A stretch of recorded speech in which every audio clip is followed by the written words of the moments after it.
And so another way that organophosphates may be able to affect our nervous system is through something called axonal transport deficit. And so this mainly entails how we move our proteins, our RNAs, our structures from one side of the neuron to the other, such as from the soma to the synapse or from the synapse to the soma. And so two main proteins kind of drive these reactions, the kinesins and the dyneins, and they move along the structure called the microtubule. The microtubule, you can kind of imagine it as a road in which the proteins, the kinesins and dyneins, kind of move across, so like a car. And so kinesins move things anterograde, which means they move things from the soma to the synapse. And dyneins are the exact opposite, and they move things retrogradely. They move them from the synapse to the soma. So they transport different things such as vesicles and organelles and RNA and whatnot. Now, we think that organophosphates may be able to affect the transport of some of these things, either by, one, affecting the interactions through these motor proteins and the microtubules. So imagine that you're a car and you're driving along the road, and then suddenly the gravity kind of turns off for some reason. Well, now your car is kind of floating in midair, and you don't really have any way to attach yourself again. This is kind of what happens to the kinesins and dyneins. The interactions are weakened so that they cannot move along the microtubule. Another way is through the cytoskeleton, and it might impact the stability of the cytoskeleton. So, for example, we know that organophosphates affect tau proteins, which are very prevalent in things like Alzheimer's. So that's why we also talked a little bit about Alzheimer's in the beginning. They may prevent polymerization of the tubulins, and they may affect some different stabilities. Another way is that the post-translational modifications that are made to the microtubules may be affected, such as specifically acetylation and glycosylation, which these things help stabilize, once again, the cytoskeleton and also help interact with the motor proteins and whatnot. And so there were a couple experiments done. One that we highlighted, which if you look at the graph, shows that the dosage of organophosphates is on the x-axis, which is in increasing amounts, and the y-axis is the average vesicle movement, and they measure this using an electron micrograph. And so they subjected rats to injections of organophosphates for a little bit, about 14 days, and then measured the vesicle movement. You can see that the vesicle movement is decreasing as you increase the dosage. And so the last subject we want to hark upon is the oxidative stress and inflammation pathway that the organophosphates might be able to affect.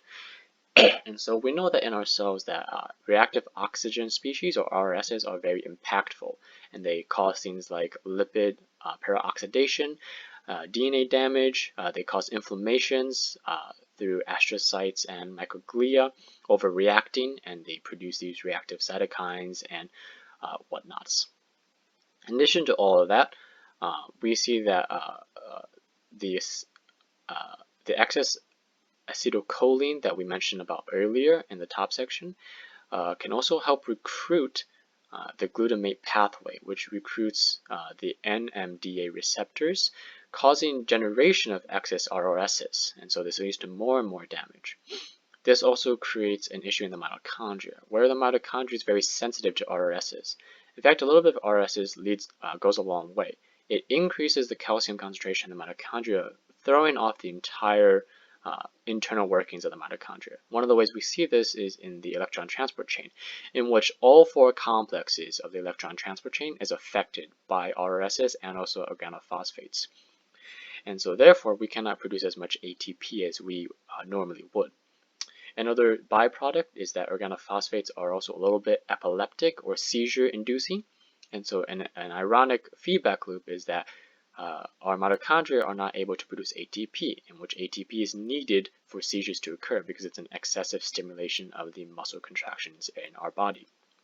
And so a funny thing about this is that because we cannot have ATP, we produce excess RRSs, and that leads to more and more damage within the nervous system.